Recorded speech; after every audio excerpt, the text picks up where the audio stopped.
भोजपुरी गायक और एक्टर पवन सिंह ने बिहार के काराकाट से लोकसभा चुनाव लड़ने का ऐलान कर दिया है।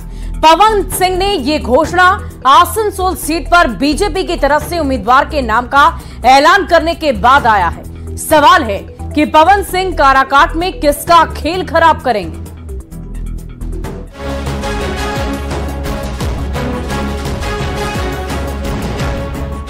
भोजपुरी फिल्मों के पावर स्टार पवन सिंह ने बिहार के काराकाट सीट से लोकसभा का चुनाव लड़ने का ऐलान कर दिया है। पवन सिंह ने सोशल मीडिया साइट एक्स पर पोस्ट कर इस बात की घोषणा कर दी।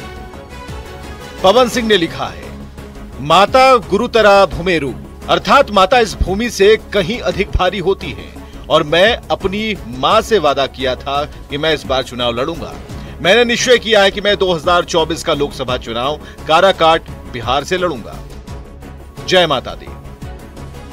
पवन सिंह ने काराकाट सीट से चुनाव लड़ने का ऐलान बीजेपी की 10वीं लिस्ट सामने आने के बाद की, जिस लिस्ट में पश्चिम बंगाल की आसनसोल सीट से बीजेपी ने एसएस अहलूवालिया के नाम का ऐलान किया है। आपको बताएं कि बीजेपी ने पहले आसनसोल सीट पर पवन सिंह को ही उम्मीदवार बनाया था, लेकिन किसी कारणवश पवन सिंह ने आसनसोल सीट से चुनाव लड़ने से मना कर दिया था। कयासबाजी ये थी कि पवन सिंह आरा से चुनाव लड़ना चाहते हैं। अब सवाल है कि आरा के रहने वाले हैं और आरा से ही टिकट चाहने वाले पवन सिंह ने काराकाट से चुनाव लड़ने का फैसला क्यों किया? तो इसको समझने के लिए राजनीतिक हालात और काराकाट सीट पर वोटों के समीकरण को समझना जरूरी है। एक तो काराकाट आरा से बिल्कुल सटा है, दूसरा काराकाट सीट पर वोटों का सामाजिक समीकरण पवन सिंह को सूट करता है, क्योंकि काराकाट में सबसे ज्यादा कुशवाहा जाति के वोटर हैं, दूसरे नंबर पर यादव जाति के वोटर हैं, तीसरे नंबर पर राजपूत वोटर हैं। काराकाट सीट एनडीए में उपेंद्र कुशवाहा की आरएलएम और इंडिया अलायंस में सीपीआई-एमएल के पास है।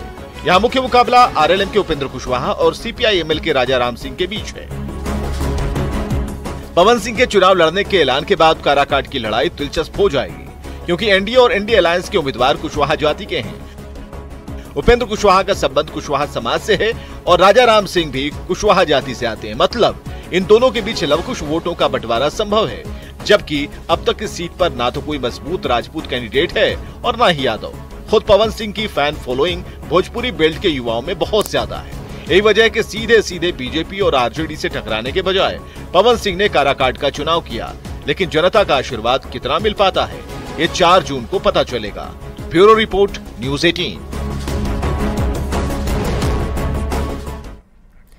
तो ये तो आपने सुन ली खबर कि पवन सिंह काराकाट के चुनावी मैदान में उतरेंगे, लेकिन सवाल तो ये है कि आखिर काराकाट को ही क्यों चुना?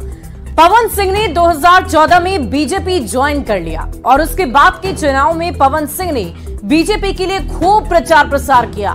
पवन सिंह आरा से लोकसभा का चुनाव लड़ना चाहते थे, जो उनकी गृह भूमि है। बीजेपी ने पवन सिंह को पश्चिम बंगाल के आसनसोल से उम्मीदवार बना दिया।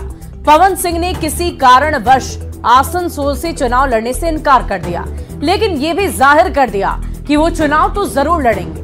माना जा रहा है कि पवन सिंह आरा और बलिया में से किसी एक सीट से चुनाव लड़ना चाहते थे।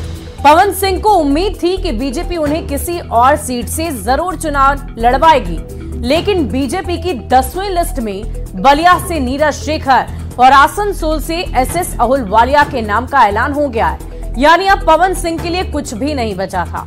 लेकिन पवन सिंह बीजेपी और आरजेडी से टकराहट भी नहीं चाहते हैं और यही वजह है कि पवन सिंह ने आरा से सटे काराकाट सीट का चुनाव कर दिया। काराकाट सीट एनडीए में उपेंद्र कुशवाहा की आरएलएम के पास रखी गई है, जबकि इंडिया अलायंस में काराकाट की सीट माले के खाते में गई है। काराकाट में सबसे ज्यादा कुशवाहा वोटर्स हैं, उसके बाद यादव और फिर राजपूत वोटर्स हैं। अब तक काराकाट सीट पर कुशवाहा जाति के उम्मीदवार की जीत होती रही है, लेकिन इस बार दोनों ही गठबंधनों ने कुशवाहा जाति के उम्मीदवार को मैदान में उतारा है। यानी कुशवाहा वोटों के बंटने की गुंजाइश ज्यादा है। यही वजह है कि पवन सिंह ने काराकाट सीट का चुनाव कर लिया। हालांकि काराकाट की जनता किसे चुनती है, ये देखना बेहद दिलचस्प होगा।